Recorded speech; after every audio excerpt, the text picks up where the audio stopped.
പിതാവായ ദൈവത്തിന്റെ മുൻപിലുള്ള 7 ദൈവാത്മാക്കളെ കുറിച്ചുള്ള ഒരു പഠനമാണ് ഇപ്പോൾ ചെയ്യാൻ പോകുന്നത്. അതിനായിട്ട് വരച്ച ഒരു ചിത്രമാണിത്. അതിലുള്ള വചനം എടുക്കാം. റിവലേഷൻ 1:4, 4:5, 5:6 ഈ 3 അധ്യായങ്ങളിലാണ് പ്രധാനമായിട്ട് ഈ ആത്മാക്കളെ കുറിച്ച് പറഞ്ഞിരിക്കുന്നത്. അതിൽ റിവലേഷൻ 1:4 നോക്കാം.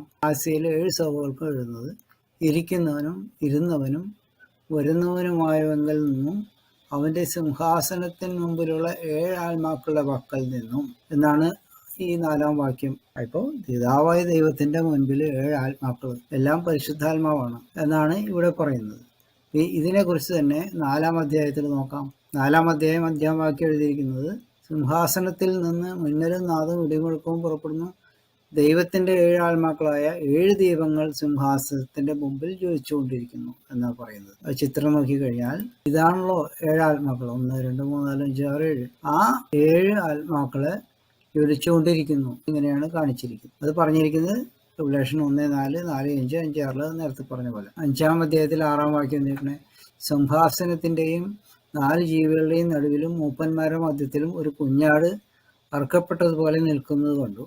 അതിന് 7 കൊമ്പും സർവ്വഭൂമിയിലേക്കും അയച്ചിരിക്കുന്ന 7 ദൈവാത്മാക്കളായ 7 കണ്ണും ഉണ്ട്. അതായത് യേശുക്രിസ്തുവിന് ഈ 7 ആത്മാക്കളും ഉണ്ട് എന്നാണ് ഇവിടെ പറയുന്നത്. നേരത്തെ പിതാവിന്റെ മുമ്പിൽ കണ്ടതായിട്ടുള്ള ആ 7 ദൈവാത്മാക്കള് പുത്രനും കൂടി ഉണ്ട് എന്നാണ് പറയുന്നത്. അതായത് അപ്പൊ അതിനെക്കുറിച്ച് ഒന്നും കൂടി നമുക്ക് നോക്കാം. അപ്പൊ ഇതില് ഈ 7 ആത്മാക്കളുടെ ശക്തി പുത്രൻ തമ്പുരാനുണ്ട് എന്ന് നമ്മളിപ്പോൾ മനസ്സിലാക്കിയല്ലോ. അപ്പൊ അതിനു മുമ്പുള്ള അവസ്ഥ എന്താണോ എന്നുള്ളതാണ് നമ്മളിപ്പോൾ നോക്കാൻ പോകുന്നത്. പിതാവിന്റെ ആത്മാവായ പരിശുദ്ധാത്മാവിലാണ് യേശുക്രിസ്തു ജനിക്കുന്നത്. ഇതാണല്ലോ പിതാവ്, പുത്രൻ, പരിശുദ്ധാത്മാവിന്റെ ചേർന്നതായിട്ടുള്ള ഇതെല്ലാം പരിശുദ്ധാത്മാവാണ്.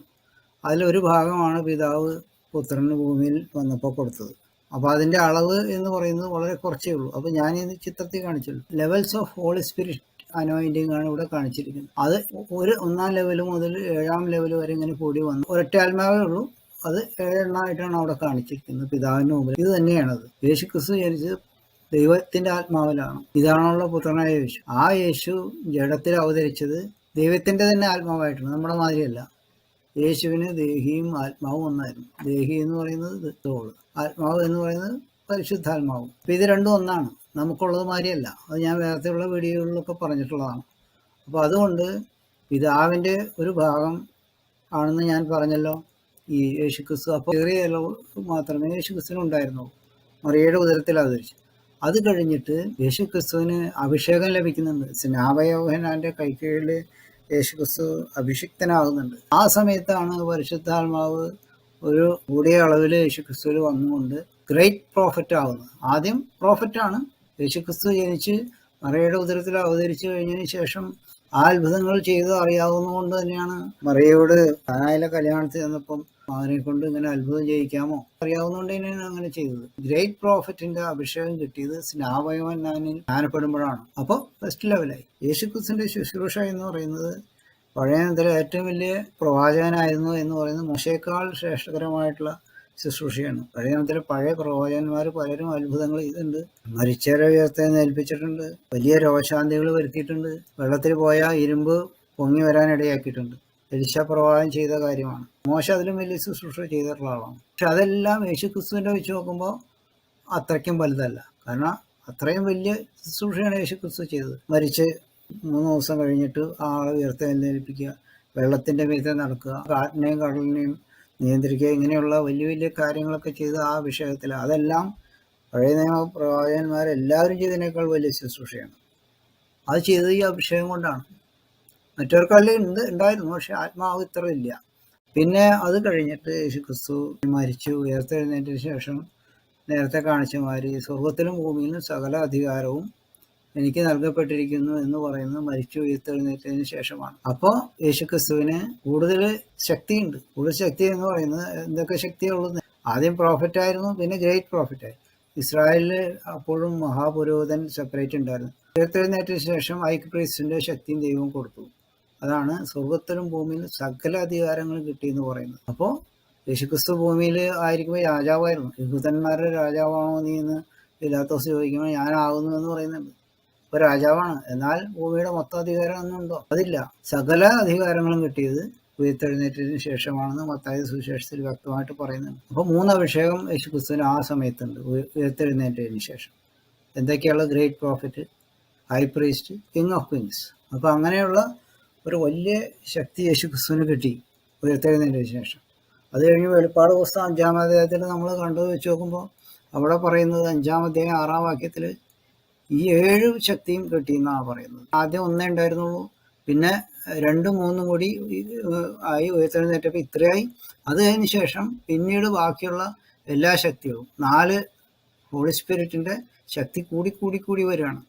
എല്ലാം ഒരേ ആത്മാവാണ്. അത് കൊറിന്തോസിന്റെ ലേഖനം 12-ാം അധ്യായം 11-ാം വാക്യത്തിൽ പറയുന്നുണ്ട്. There is only one holy spirit. ഒരേ ആത്മാവിനാലാണ് ഇതെല്ലാം നടക്കുന്നത്. എല്ലാ ഗിഫ്റ്റ്സും എല്ലാ ഫ്രൂട്ട്സും ഹോളി സ്പിരിറ്റിനാലാണ് നടക്കുന്നത്. അപ്പോൾ ഒരാത്മാവ് ഒന്ന് തന്നെയാണ്, പക്ഷെ അതിൻ്റെ അളവ് ഓരോ ലെവലും ഇങ്ങനെ ഈ ഗ്ലാസ്സിൽ വെള്ളം ഒഴിച്ചാൽ കൂടി വരുന്ന പോലെ ഇങ്ങനെ കൂടി ആദ്യം 3 എണ്ണം ഉയർത്തെഴുന്നേറ്റതിന് ശേഷം പിതാവിൻ്റെ നിന്ന് കിട്ടി. അത് കഴിഞ്ഞ് ബാക്കിയുള്ളതും കിട്ടി. അതുകൊണ്ടാണ് വെളിപ്പാട് ദിവസം 5-ാം അധ്യായത്തിൽ വരുമ്പോൾ ജ്വലിച്ചുകൊണ്ടിരിക്കുന്ന 7 ആത്മാക്കളുടെ ശക്തി പിതാവായ ദൈവം കൊടുത്തു എന്ന് കാണാൻ കാരണം അതാണ്. പക്ഷേ ഇതിലുള്ള പ്രശ്നം എന്താണെന്ന് വെച്ച് കഴിഞ്ഞാൽ യെശയ്യാ പ്രവചനത്തിൽ 11-ാം അധ്യായത്തിൽ അത് പാരമ്പര്യമായിട്ടുള്ള ചില കാര്യങ്ങൾ പറയുന്നത്. അപ്പോൾ യെശയ്യാ 11 നമുക്ക് എടുക്കാം. യെശയ്യാ 11-ൽ 2-ാം വാക്യം പറയുന്നത്, അവന്റെ മേൽ യഹോവയുടെ ആത്മാവ് ആവസിക്കും, ജ്ഞാനത്തിന്റെയും വിവേകത്തിന്റെയും ആത്മാവ്, ആലോചനയുടെയും ബലത്തിന്റെ ആത്മാവ്, പരിജ്ഞാനത്തിന്റെയും യഹോഭക്തിയുടെ ആത്മാവ് തന്നെ എന്നാണ് പറയുന്നത്. അപ്പൊ ഇവിടെ എത്ര ആത്മാവ് വരുന്നുണ്ട്? ജ്ഞാനത്തിന്റെ ആത്മാവ് 1, വിവേകത്തിന്റെ ആത്മാവ് 2, ആലോചന ആത്മാവ് 3, ബലത്തിന്റെ ആത്മാവ് 4, പരിജ്ഞാനത്തിന്റെ ആത്മാവ് 5, യഹോഭക്തിയുടെ ആത്മാവ് 6. പിന്നെ ഇതിൽ ആദ്യത്തെ ഐറ്റം പറയുന്നതാണ് അവന്റെ മേൽ യഹോവയുടെ ആത്മാവ് വസിക്കും. ഇതെല്ലാം യഹോവയുടെ ആത്മാവല്ലേ? അപ്പൊ അതൊരൈറ്റമായിട്ട് എടുക്കാൻ പറ്റില്ല. പക്ഷെ ഈ പല സുവിശേഷകന്മാരും ഭൂരിഭാഗം ആൾക്കാർ ഇത് 7 എണ്ണം ഉണ്ടെന്നാണ് പറയുന്നത്.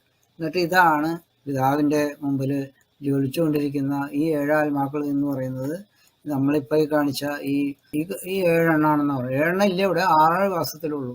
അതുകൊണ്ടാണ് ഈ ചിത്രത്തിൽ ഞാൻ ഇവിടെ ക്വസ്റ്റ്യൻ മാർക്ക് ഇട്ടേക്കുന്നത്. Gifts of holy spirit 6+1. 6 നമ്മൾ കണ്ടോളൂ. ഒരെണ്ണം യഹോവയുടെ തന്നെ ആത്മാവാണ്. 6 കൂടിയതാണ് ഈ ഒരെണ്ണം. അത് ഒരെണ്ണമായിട്ട് സെപ്പറേറ്റ് നമുക്ക് എടുക്കാൻ പറ്റില്ല. ഇവരൊക്കെ അങ്ങനെ എടുക്കുന്നുണ്ട്.